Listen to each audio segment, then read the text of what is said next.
The bright future clouded.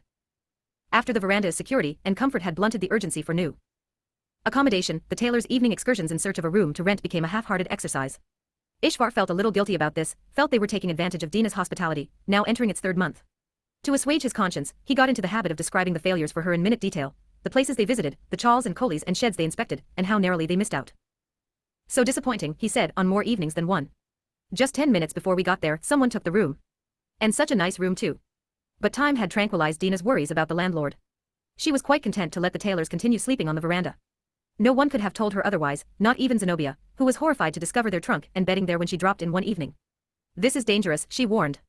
You are playing with fire. Oh, nothing will happen, said Dina confidently. She had repaid Nuswan's loan, there had been no more bother from the rent collector, and the sewing was proceeding faster than ever. The fearfully anticipated strike at Au Revoir Exports was also averted, which Mrs. Gupta celebrated as a triumph of good over evil. The corporation has its own musclemen now, she explained to Dina. It's a case of our gundas versus their gundas. They deal with the union crooks before they can start trouble, or lead the poor workers astray. Mind you, even the police support us. Everybody is fed up with the nuisance of unions. The tailors rejoiced when Dina brought home the good news. Our stars are in the proper position, said Ishvar. Yes, she said. But it's more important that your stitches be in the proper position.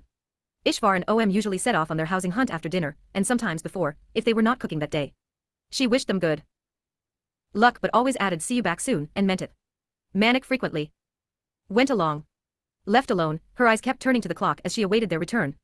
And when the evening's wanderings were later reported to her, her advice was, don't rush into anything. It would be foolish, she said, to pay a premium for a place which might be demolished again because it was illegally constructed. Better to save your money and get a proper room that no one can throw you out of. Take your time. But you don't accept rent from us. How long can we burden you like this? I don't feel any burden. And neither does Manik. Do you, Manik? Oh yes, I have a big burden. My exams are coming. The other problem is, continued Ishvar, my dear nephew cannot get married until we have our own place. Now that's something I can't help you with, said Dina. Who said I wanted to marry, scowled OM, while she and Ishvar exchanged parental smiles. A tip about a possible half-room in the northern suburbs led them to the neighborhood, where they had searched for work on first arriving in the city. By the time they reached the location, the place had already been rented. They happened to be passing Advanced Tailoring Company, and decided to say hello to Jivan. Ah, my old friends are back, Jivan greeted them. With a new friend. Is he also a tailor? Manik smiled and shook his head. Ah, never mind, we'll soon turn you into one. Then Jivan waxed nostalgic about the time the three tailors had worked round the clock to meet the by-election deadline. Remember, we made 100 shirts and 100 dodas for that fellow's bribes. Felt like 1,000, said OM. I found later that he had parceled out work to more than 24 tailors. He gave away 5,000 shirts and dodas. Where do these rascal politicians get the money?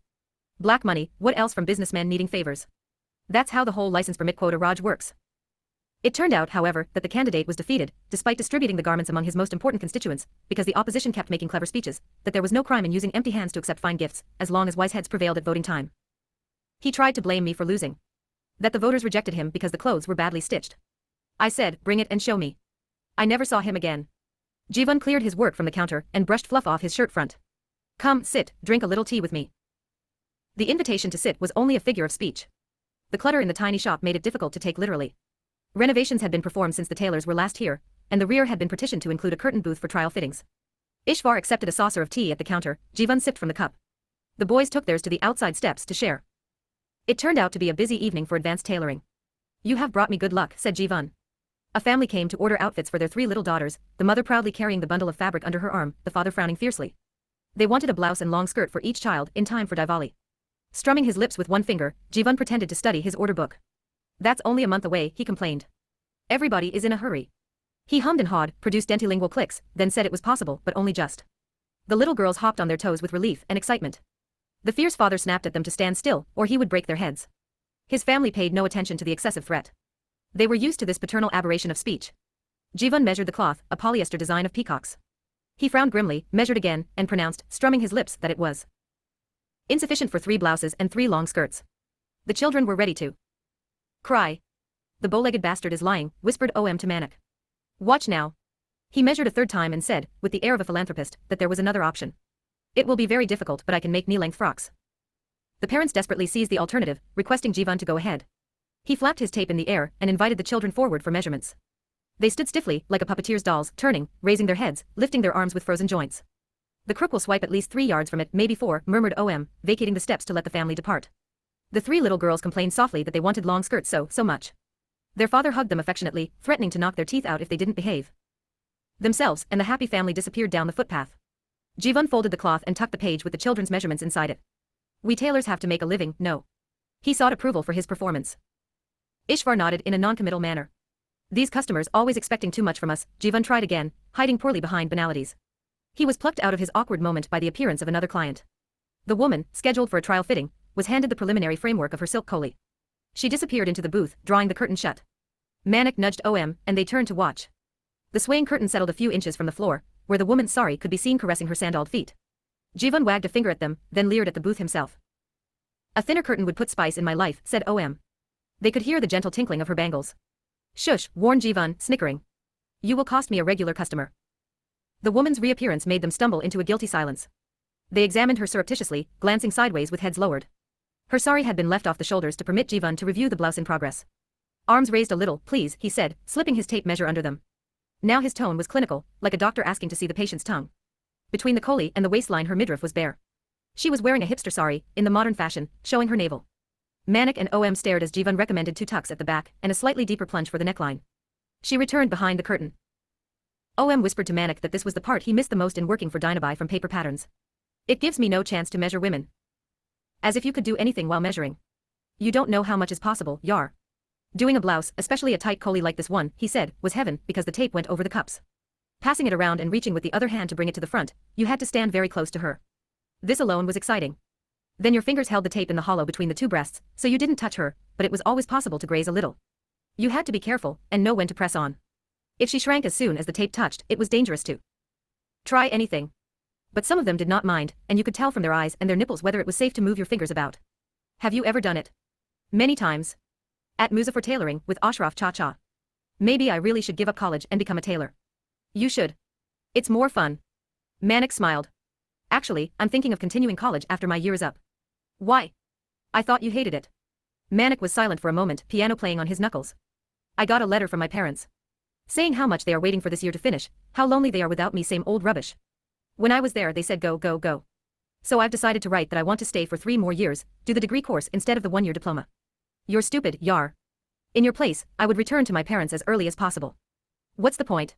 To argue and fight again with my father. Besides, I'm having fun here now.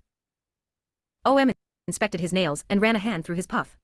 If you're planning to stay, you should change your subject to tailoring for sure. Because you cannot measure women for refrigerators. He chuckled. What are you going to say? Madam, how deep are your shelves? Manik laughed. I could ask, Madam, may I examine your compressors? Or, Madam, you need a new thermostat in your thermostat cavity. Madam, your temperature control knobs require adjustment. Madam, your meat drawer is not opening properly. The customer left as they were getting uproarious, and Ishvar said, Go on, you two, time to go. What are you laughing so much about, Han? As if we don't know, grinned Jivan, bidding them good luck and farewell. Hope you soon find a room.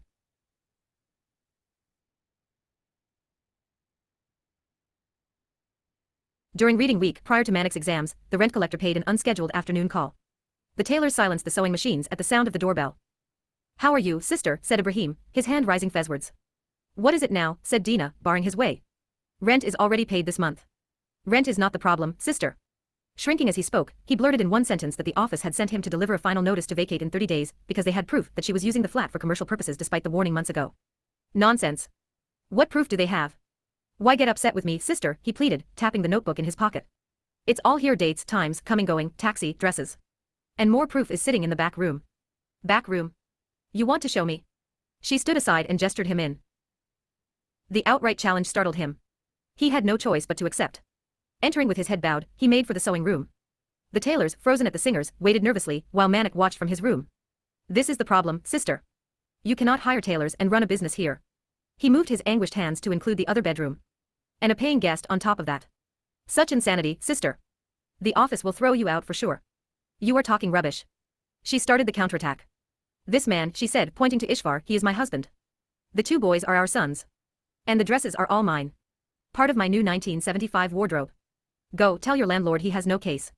It was difficult to say who she shocked more with the apocryphal revelation, Ishvar, blushing and playing with his scissors, or Ibrahim, wringing his hands and sighing. Pressing home her advantage, she demanded, you have anything else to say? Ibrahim hunched his shoulders till they looked sufficiently supplicatory. Marriage license, please. Birth certificates. Can I see, please?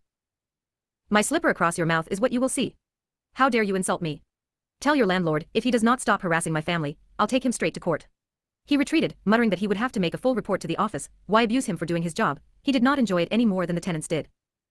If you don't enjoy it, leave it. At your age you shouldn't have to work anyway. Your children can look after you. I have to work, I am all alone, he said as the door shut. The sweetness of her victory faded.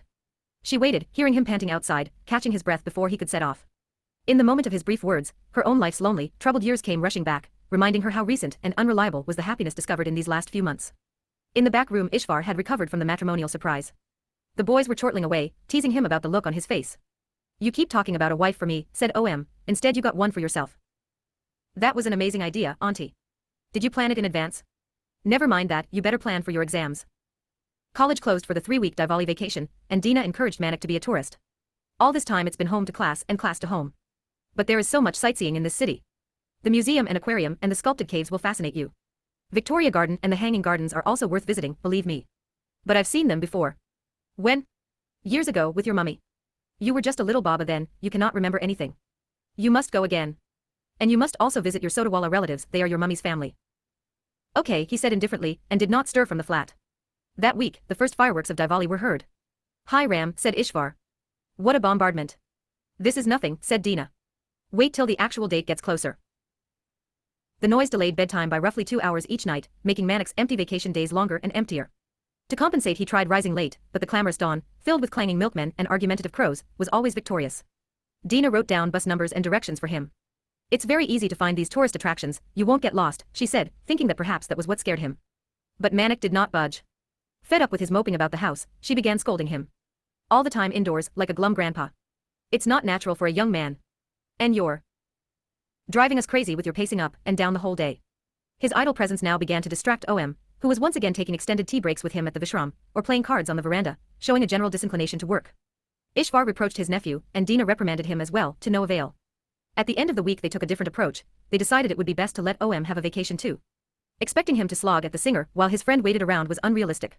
After all, it was bad enough having to earn his living at an age when he should have been going to college like Manik. So OM was told he could reduce his hours and so from 8 to 11 in the morning. You have worked very hard these last few months, said Dina. You deserve a holiday. Now there was no keeping them at home. The minute OM finished his short shift, the two were not seen again till dinner time. Then it was non-stop talk. Through the meal and until bedtime, for they were full of the things they had done. The sea was so rough, the launch was jumping like a wild horse, said OM. It was scary, Yar. I'm telling you, auntie, your paying guest and half your tailoring factory almost drowned at the jetty. Don't say inauspicious things, said Ishvar. After that launch ride, even the aquarium made me dizzy, all that water around us. But the fish were beautiful, Yar. And such stylish ways they have of swimming. As if they were out for a walk or shopping in the bazaar, squeezing the tomatoes, or like police running after a thief. Some of them were so colorful, like the cloth from a revoir, said Manik. And the nose of the sawfish looked exactly like a real saw, I swear. Tomorrow, I want to get a massage at the beach, said OM. We saw them today, with their oils and lotions and towels. Be very careful, warned Dina. Those massage wallahs are crooks. They give you beautiful chumpy till you are so relaxed you fall asleep. Then they pick your pocket. The next 3 days, however, were spent at the museum. OM came home and said that the builders must have modeled the domed roof after his uncle's stomach. If only I could honestly claim such prosperity, said Ishvar. 4-3. Evenings he and Dina heard all about the Chinese gallery, Tibetan gallery, Nepalese gallery, samovars, tea urns, ivory carvings, jade snuffboxes, tapestries. Particularly transfixing had been the armor collection, the suits of mail, jade-handled daggers, scimitars, swords with serrated edges, like the coconut grater on the kitchen shelf, said OM, bejeweled ceremonial swords, bows and arrows, cudgels, pikes, lances, and spiked maces. They looked like the weapons in that old film, Moghul-e-Azam, said Manik, and OM added they would be useful to arm all the chamars in the villages, conduct a massacre of the landlords and upper castes, which made Ishvar frown disapprovingly till the boys' laughter reassured him. And so they devoured their holidays with youthful appetites. The wonders of the city tumbled from their tongues for Ishvar, who enjoyed their sightseeing vicariously, and for Dina, who, in the tide of their enthusiasm, rediscovered something of her own school days. Halfway through the vacation a late monsoon surge darkened the skies. Heavy rain kept the boys indoors. Bored and restless, Manik remembered the chessmen. OM had never seen a set, and the plastic figures captivated his imagination. He demanded to learn the game. Manik began naming the pieces for him: king, queen, bishop, knight, rook, pawn. The sculpted words fell with a familiar caress upon his own ears. He took pleasure in feeling the pieces between his fingers again after so long, resurrecting them from their maroon plywood coffin in their customary squares, ready for battle. Then, abruptly, the sound of his voice became the faraway echo of another, a voice that had once named the chessmen thus, for him, in the college hostel.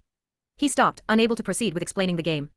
The voice began disinterring the bones of his recent past, the ones he was trying to forget, had half forgotten, had never wanted to see again. Now they were suddenly surfacing with grotesque alacrity. He stared at the chessboard, where every piece harbored a ghost within its square.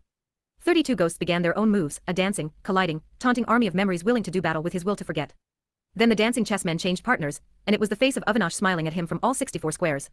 With an effort, Manik abandoned the board and went to the window. Rain was pounding the street. Someone's motorcycle lay covered under a loudly thrumming tarpaulin. The puddles around it were muddy and uninviting. There were no children playing or splashing, the street joyless in this rain that had stayed too long and was too torrential. He wished he had never opened the box of chessmen. "What's wrong?" asked OM. "Nothing." "Come on, then. Stop wasting time, show me how to play." "It's a stupid game." "Forget it." "Why do you have it if it's stupid?" "Someone lent it to me. I have to return it soon." He watched the sewers whirlpool swallow empty cigarette packs and soft drink bottle caps. Cola's cola would not be among them. Not while Daddy continued in his stubborn ways. What a success the business could have been. And he would never have had to come to this bloody college. Must have made a wrong move somewhere in life, he thought, to walk into this check. "You just don't want to teach me," said OM, sweeping the pieces into the box. They fell with an accusing clatter. Manik looked and opened his mouth as though he would speak. OM did not notice, sliding on the lid. Manik lingered at the window a little longer before returning to the chessboard. "I don't want to give you any trouble," said OM sarcastically. "Are you sure you want to teach me?" He said nothing, set the board up and began to explain the rules. The rain was beating hard on the motorcycle's tarpaulin. Over the next 2 days, OM learned how the pieces were moved and captured. But the concept of checkmate continued to elude him. If Manik constructed an example on the board, he grasped it perfectly, feeling the trapped king's helplessness with a visceral anguish. But to reach a similar denouement on his own during play was beyond him, and he became impatient. Manik felt the failure was his, he was just not as good a teacher as Avinash. The corollaries of stalemate and draw were equally difficult. Sometimes there aren't enough pieces left on either side, so the king keeps endlessly moving out of check, he explained over and over. Again, OM understood when it was illustrated on the board, but the metaphor of kings and armies was not sustained to his satisfaction, and he refused to proceed beyond it. "Makes no sense," he argued. "Look, your army and my army are battling, and all our men are dead. That leaves the two of us. Now one of us has to win, the stronger will kill the other, right?" "Maybe. But the rules are different in chess." "The rules should always allow someone to win," OM insisted. The logical breakdown troubled him. "Sometimes, no one wins," said Manik. "You were right, it is a stupid game," said OM. After 5 days of rain the skies did not let up, and the two were a thorough nuisance in the flat. They amused themselves watching Ishvar and Dina at work. "Look," whispered Manik. His tongue always pokes into his cheek when he starts the machine. And they found hilarious her habit of hiding both lips between her teeth when measuring something. "That's too slow, Yar," observed OM, as his uncle paused to load a bobbin from the spool. "I can wind it in 30 seconds. "You are young, I am old," said Ishvar good-humoredly. He slipped the fresh bobbin into the shuttle and slid the metal plate over it. "I always keep 6 bobbins ready," said OM, "then I can change them fut a fut, without stopping in the middle of a dress. Auntie, you should also grow long nails on your little fingers like Ishvar. It will look great." Her patience quickly ran out. "You two are becoming trouble with a capital T. Just because you have a vacation doesn't mean you sit and eat up our heads with your nonsense. Either go out or start working." "But it's raining, Auntie. You don't want us to get wet, do you? You think the whole city pulls a blanket over its head because of a little rain? Take the umbrella, it's hanging from the cupboard in your room. That's a lady's umbrella. Then get wet. But stop bothering us." "Okay," said OM, "we'll go somewhere in the afternoon." They removed themselves to the veranda, and Manik suggested a second visit to the aquarium. OM said he had a better idea, Jivan's shop. "Boring, Yar, there's nothing to do there." OM revealed his plan, to convince Jivan to let them measure female customers. "Okay, let's go," grinned Manik. "I'll teach you this game," said OM, "measuring the chest is easier than playing chess. And much more fun, for sure." The shop was quiet when they arrived. Jivan was taking a nap, stretched out on the floor behind the counter. On a stool by his head a transistor radio played soft sarangi music. OM turned up the volume, and Jivan awoke with a start. He sat gulping air for a minute, his eyes bulging. "Why did you do that? It's a joke or what? Now I'll have a headache the whole afternoon." He refused to even consider OM's offer of free help. "Measure my customers. Forget it. I know what you are up to. That swelling between your legs will drag my shop's good name through the mud." OM promised to behave professionally and not let his fingers wander. He declared that his skills were rusting due to working from paper patterns. "I just want to keep in touch with real tailoring. Tits are what you want to keep in touch with. You can't fool me. Stay away from my lady customers, I'm warning you." Manik wandered into the changing booth behind the curtain. Wouldn't it be fun to hide in here when they came for a trial? OM inspected the interior too. He found 3 clothes hooks and a mirror, but nowhere to conceal oneself. "It's impossible," he concluded. "You think so, do you?" said Jivan. "Now let me show you smart boys something." He led them behind the counter, to the rear of the partition that formed the back of the booth. "Put your eye to that," he said, indicating a crack in one corner. OM gasped. You can see everything from here. Let me look, said Manik, pushing him. It's perfect, Yar. Jivan strummed his lips and smirked. Yes, but don't get any ideas. I will be in a madhouse before I let you in here. Ari, please, said OM, it's such a perfect top-to-bottom free show. Perfect, yes. Free, no. Everything has a price. You go for cinema, there is a ticket to buy. Take the train, and there is the fare to pay. How much, asked OM. Never mind how much. I cannot risk my shop's honor. Please, Yar, Jivan, please. He began to relent. You'll behave yourselves. No going crazy at the sight of flesh. We'll do whatever you say. Okay. 2 rupees each. OM watched Manik check his pocket. Yes, we have enough. But I want only one at a time back here. And no noise, not even breathing, understand? They nodded. Jivan examined the order book. 2 women were due that evening, one for a blouse and one for pants. Who wants which? Manik suggested tossing a coin. Heads, said OM, and won. He closed his eyes, smiling, trying to decide, and selected pants. Jivan said they had at least an hour to wait, the customers would be coming after 5. Since the rain had eased up, the 2 decided to go for a stroll. It was a tense, silent walk, the air heavy with expectation. They spoke just once to concur that they should be getting back in case the women were early. Barely 15 minutes had elapsed. They waited on edge in the shop, getting on Jivan's nerves. There were for false alarms people collecting repairs and alterations. At 5:45, their patience was rewarded. Yes, madam, your blouse is ready for trial, said Jivan, giving the boys a discreet nod. He browsed through a stack of clothes to allow Manik time to slide behind the counter into the dark space. Then, retrieving the blouse, he indicated the curtain to the woman. In there, madam, thank you very much. Manik thought the pounding of his heart would knock down the partition. High heels tapping sharply on the stone floor, she entered, hung the new blouse on a hook, and drew the curtain. She pulled her neatly tucked top out of her skirt and unbuttoned it, her back towards him. He watched her reflection in the mirror. He held his breath as the top came away. She was wearing a white brassiere. Her thumbs traveled under the straps, shifting their position.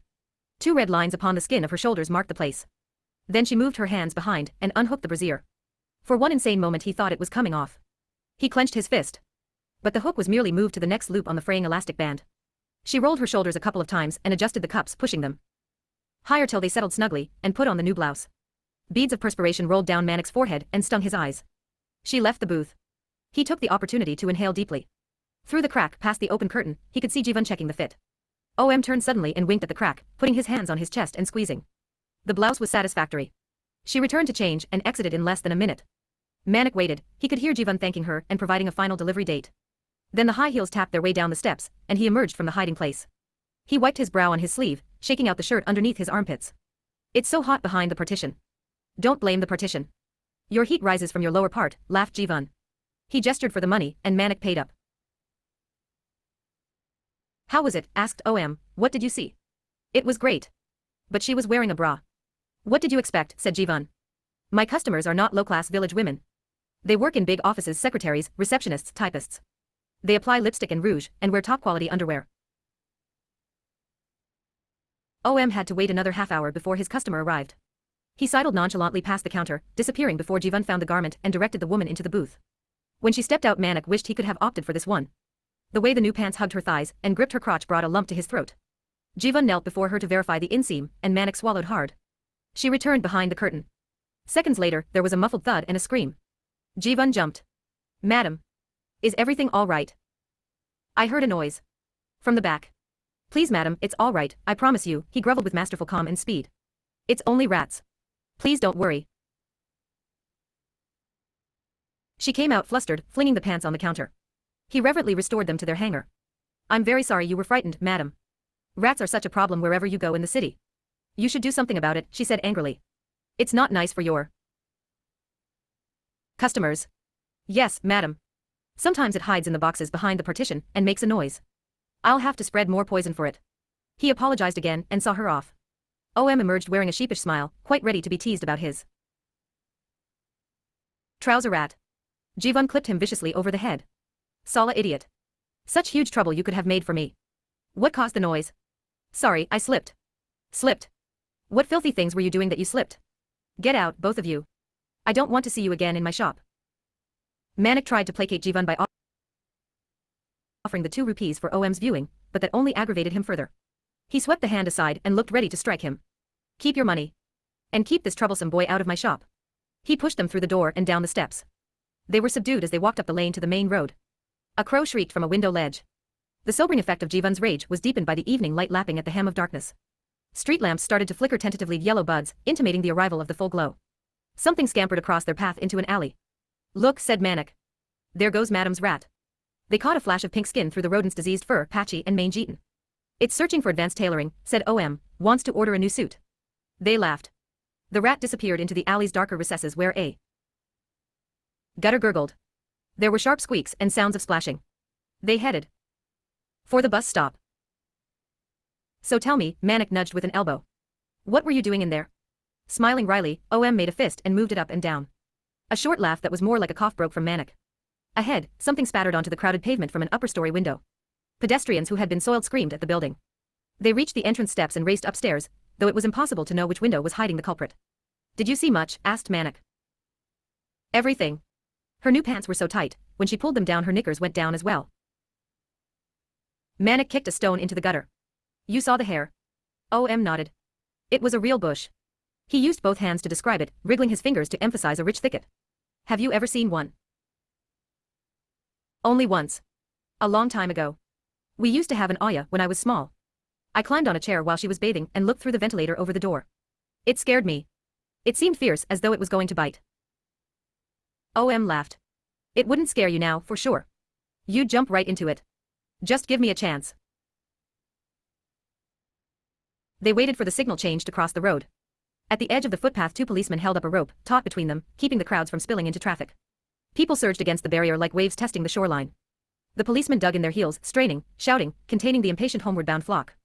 You know, it's a good thing the rat wasn't really behind the partition, said Manik. It would have chewed off your little Sasodi in 1 second. What do you mean by little, said OM, it stands up like this. And he brandished his forearm energetically. The proscriptive red hand on the traffic light disappeared, and a green stick figure illuminated the round glass. The policeman skipped aside nimbly with the rope, the crowd swarmed across. Fireworks reached their climax on the night before Diwali, and sleep was difficult till well after midnight. At each detonation, especially of the red cubes called atom bombs, Ishvar sighed, "Hi Ram," and put his hands over his ears. What's the point in covering your ears after the bang, said OM. What else can I do? Bilkul crazy, a time of light and celebration turning into pain and earache.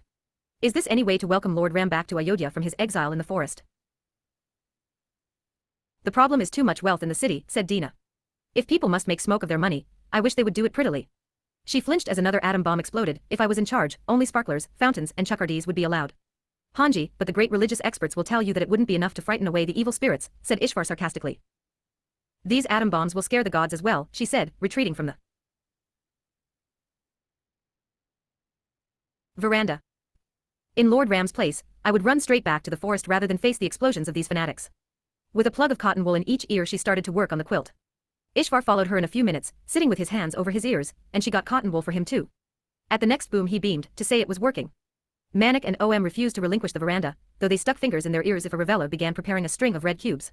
Too bad we're watching, said OM, or they'd be in bed jumping for sure. Who? Dinabai and my uncle, who else? You have a dirty mind.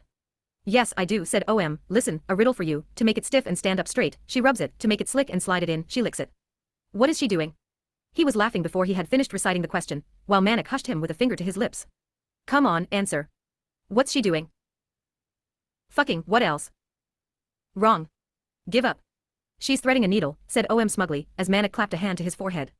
Now whose mind is dirty? There were 6 days of vacation left before college reopened, and OM had an idea for more fun. He knew that age and moisture had distorted the bathroom door and its frame, leaving a sizable gap when shut. He said they could take turns peeking while Dina bathed. The other would keep watch to make sure Ishvar didn't catch them at it. Your story about the bathing Aya gave me the inspiration. So what do you think? You're mad, said Manik. I'm not going to. What are you scared of? She won't know, Yar. I just don't want to. Okay, then I will. He got up. No, you won't. Manik grabbed his arm. Eri, go. Who are you to tell me? He wrenched his arm away, whereupon Manik gripped his shoulders and pushed him back in the chair. They grappled. In earnest. OM lashed out with his feet, but Manik worked his way behind the chair and pinned him to it. OM gave up, unable to move. You're a selfish bastard, he said softly. I know you. All those months you lived alone with her, you must have watched her naked every morning in the bathroom. Now you won't let me have the same fan. It's not true, said Manik vehemently from behind the chair. I never have. You're lying. At least admit it. Come on, describe her for me if you won't let me look. What about her tits? Are the nipples nice and pointy? And the stop it. And the brown circles around the nipples, how big are they? Shut up, I'm warning you. And the cunt. Is it big and juicy? With lots of Manik moved in front of the chair and slapped him across the mouth. Shocked, OM clutched his face silently for a few seconds. The pain filled his eyes. You lousy fucker. He came to life then and sprang at him, swinging his fists wildly. The chair fell over. Manik caught one blow on the head, the rest landing harmlessly on his arms. To subdue OM without hurting him, he grabbed his shirt and pulled him into a close embrace. Now the fists had no room to travel. There was the sound of something tearing. The pocket came away in his hand, and a rent appeared below the shoulder. Bastard, screamed OM, redoubling his efforts. You tore my shirt. The commotion grew loud enough for Ishvar to hear over the sound of his machine, bringing him to the veranda. Hoi hoi. What is this Gundagiri? In his presence their desire to fight suddenly evaporated. It was easy for him to separate them. Now the violence was all in the looks. They glared at each other for a moment before turning away. He tore my shirt, cried OM, staring down at the disemboweled pocket. Such things happen if you fight. But why were you behaving like that? He tore my shirt, anguished OM again. Meanwhile, Dina had heard the shouting and cut short her bath. I can't believe it, she said, when Ishvar told her. I thought it was ruffians on the street. You too. Why? Ask him, they each muttered. He tore my shirt, added OM, look, and flapped the torn pocket before her. Shirt, shirt, shirt. Is that all you can say? Scolded Ishvar. Shirt can be repaired. Why were you fighting? I'm not rich like him, I only have 2 shirts. And he tore one. Manik rushed to his room, grabbed the first shirt in sight, and returned to fling it at OM. He caught it and threw it back. Manik let it lie where it fell. You are acting like 2 little babas, said Dina. Come on, Ishvar bhai, let's get to work. She felt they would reconcile faster if left to themselves, without the burden of saving face. Manik stayed in his room all day, and OM sat on the veranda. Ishvar's attempts to joke about the sour lime face or hero number 0 were stillborn. Dina felt sorry that the vacation was winding down on a bitter note. Look at them, she said, 2 mournful owls nesting in my house, and she made an owlish face at the boys. Ishvar laughed alone. Next morning, OM announced with the air of a martyr that he wanted to work full days again. This holiday has lasted much too long for my taste. Manik pretended not to have heard. The sewing started badly and developed into a full-blown disaster. Dina had to warn OM, the company will not tolerate this. You must keep your bad humor out of the stitches. As a badge of his martyrdom he continued to wear the torn shirt, pocket hanging loose, though it would have taken less than 10 minutes to fix. At mealtimes, he pointedly avoided the knife and fork, which he had mastered by now, and used his fingers. In the absence of speech, a war of noises broke out. Manik's cutlery clattered against the plate, sawing a potato as if it were a deodar log. OM replied by slurping from his fingers, his tongue sucking and licking like a floor mop sloshing industriously. Manik speared meat like a gladiator lunging at a lion. OM retaliated by involving his palm as well, suctioning food off it with little gurgles. Their extravagant performances might have been amusing, were it not for the palpable misery around the table. Dina felt cheated of the happy family atmosphere she had come to rely on. Instead, this wretched gloom sat uninvited at dinner, residing unwanted in her home. For a fortnight after Diwali, sporadic firecrackers kept puncturing holes in the night before dying out altogether. Peace and quiet at last, said Ishvar, throwing away the cotton wool plugs he had saved carefully beside his bedding. Manik got his marks for the first-term exams, and they were not very good. Dina said it was due to his neglecting his studies. From now on, I want to see you with your books for at least 2 hours. Every night, after dinner. Even my mother is not so strict, he grumbled. She would be if she saw these marks. Prodding him into the study routine turned out to be easier than she expected. His resistance was nominal, for there was little else to occupy him. Since the fight with OM, they barely spoke, though Ishvar kept trying valiantly to rekindle their friendship. He also supported Dina's attempt to make Manik work harder. Think how happy your parents will be, he said. Never mind your parents' study for your own sake, you foolish boy, she said. You listen, too, OM. When you have children, make sure you send them to school and college. Look how I have to slave now because I was denied an education. Nothing is more important than learning. Bilkul correct, said Ishvar. But why were you denied an education, Dinabai? It's a very long story. Tell us, said Ishvar, Manik, and OM together. It made her smile, especially when the boys frowned to disown the coincidence. She began. I never like to look back at my life, my childhood, with regret or bitterness. Ishvar nodded. But sometimes, against my will, the thoughts about the past come into my head. Then I question why things turned out the way they have, clouding the bright future everyone predicted for me when I was in school, when my name was still Dina Shroff. Sounds on the veranda announced the tailor's preparation for sleep. The bedding was unrolled and shaken out. Soon, OM began massaging his uncle's feet. Manik could tell from the soft sighs of pleasure. Then Ishvar said, yes, that one, harder, the heel aches a lot, and inside, bent over his textbook, Manik envied their closeness. He yawned and looked at his watch, everyone in neutral corners. He missed their company, the walks, the after-dinner gatherings in the front room with Dina auntie working on the quilt while they watched, chatting, planning next day's work, or what to cook for tomorrow's dinner, the simple routines that gave a secure, meaningful shape to all their lives. In the sewing room the light was still on. Dina was maintaining her vigil till Manik closed his books, making sure he did not shave a few minutes off the end of his study shift. The doorbell rang. The tailors bolted upright on the bedding and reached for their shirts. Dina came to the veranda and demanded through the door, "Who's there?" "Sorry for the trouble, sister." She recognized the rent collector's voice. Absurd, she thought, for him to come at this hour. "What is it, so late?" "Sorry to bother you, sister, but the office has sent me." "Now?" "Couldn't wait till morning." "They said it was urgent, sister." "I do as I am told." She shrugged at the tailors and opened the door, holding onto the knob. The next moment, two men behind Ibrahim shoved the door aside, and her with it, charging in as though expecting to meet heavy opposition. One of them was nearly bald and the other had a mop of black hair, but their straggly mustaches, cold eyes, and slouching, bulky torsos made menacing twins of them. They seemed to have fashioned their mannerisms on cinema villains, thought Manik. "Sorry, sister," Ibrahim smiled his automatic smile. "Office has sent me to deliver final notice orally. Please listen very carefully. You must vacate in 48 hours. For violating tenancy terms and regulations." Fear brushed Dinah's face lightly, like a feather, before she blew it aside. "I'm calling the police right now if you don't take your gundas and leave. The landlord has a problem. Tell him to go to court, I will see him there." The bald man spoke, soft and soothing. "Why insult us by saying gundas? We are the landlord's employees. Like these tailors are your employees."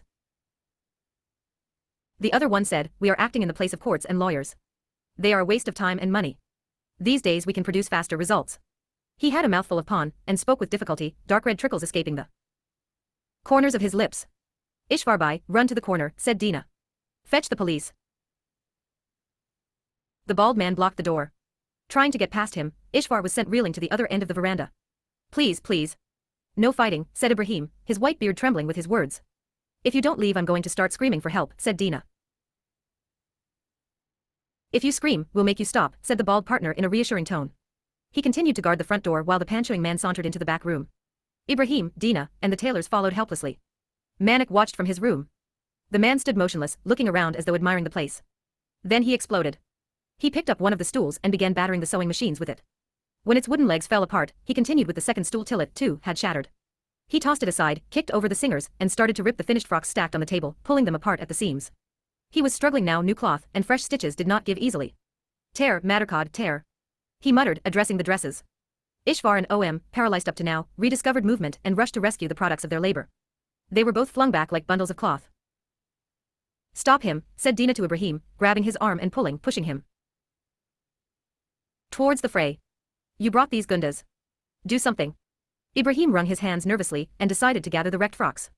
As fast as the panchoing man could scatter them, he picked them up, folded the torn pieces, and placed them carefully on the table. "Need any help?" called the partner from the door. "No, everything's fine." Finished with ripping the dresses, he started on the bolts of cloth, but this time the fabric, in its abundance, refused to tear. "Set fire to it," was the bald man's advice, and he offered his cigarette lighter. "No," panicked Ibrahim. "Whole building might burn. Landlord won't like that." The panchoing man conceded the point.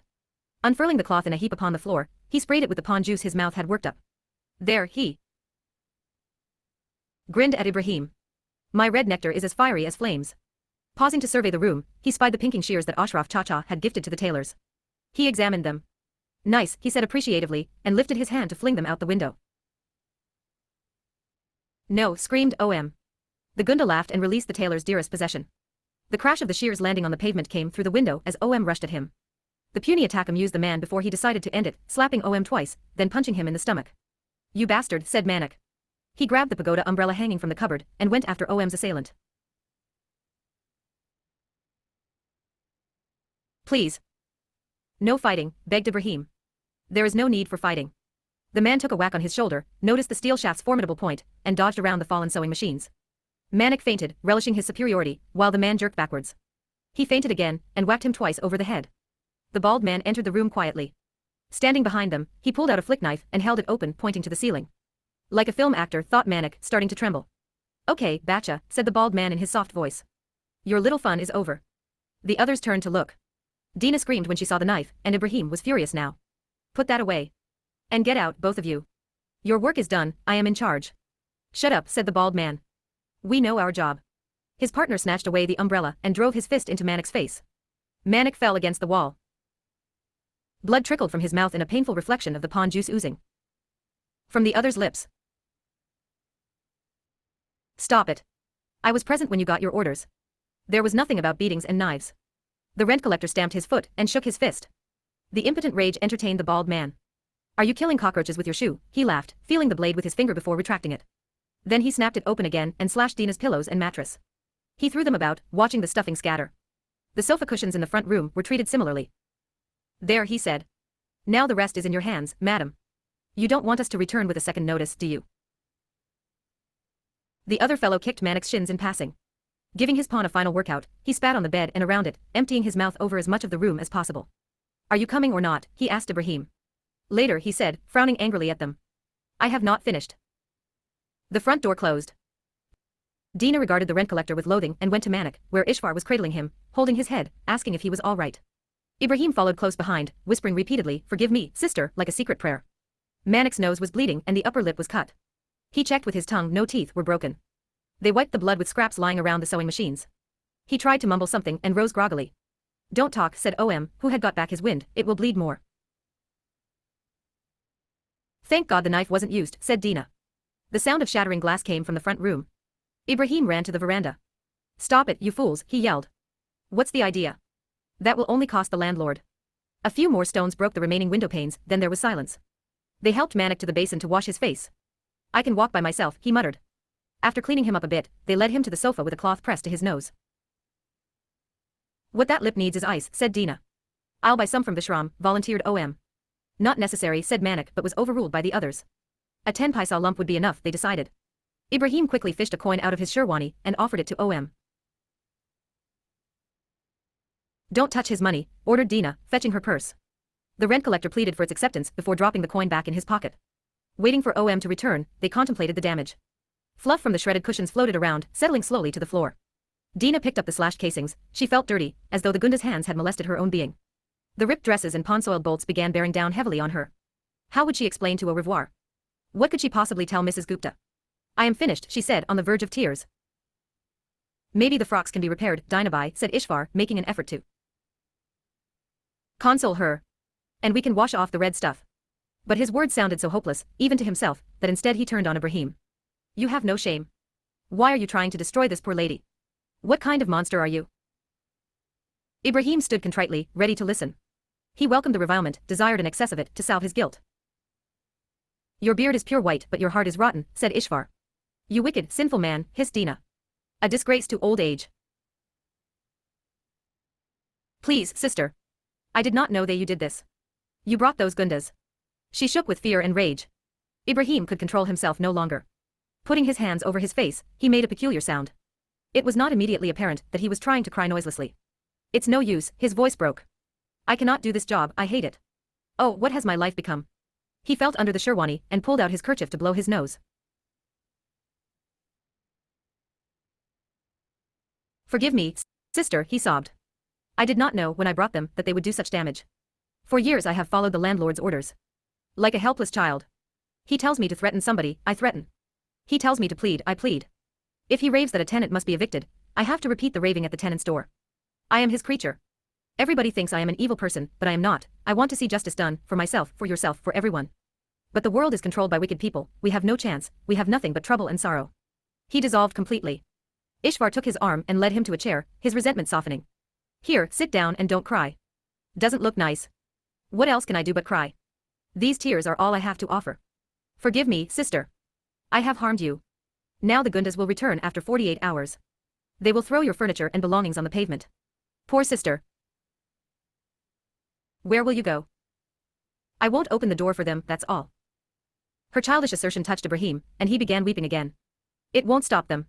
They will bring policemen to break the lock. As if the police will help them. These emergency times are terrible, sister. Money can buy the necessary police order. Justice is sold to the highest bidder. But what is it to the landlord if my tailors and I sew here? Her voice rose uncontrollably. Who am I harming with my work? The landlord needs an excuse, sister. These flats are worth a fortune, the Rent Act lets him charge only the old worthless rent, so he... Ibrahim broke off and wiped his eyes. But you know all that, sister. It's not you alone, he is doing the same with other tenants, the ones who are weak and without influence. OM returned with a lump of ice that was too big to hold comfortably against the lip. He covered it in cloth and struck the floor with it. You came like a real hero to save me, he grinned, trying to cheer up Manik, who looked very pale. You jumped in just like Amitabh Bachchan. He unwrapped the fragments of ice and turned to the others. Did you see it? For a minute that fucker was really scared by Manik's umbrella.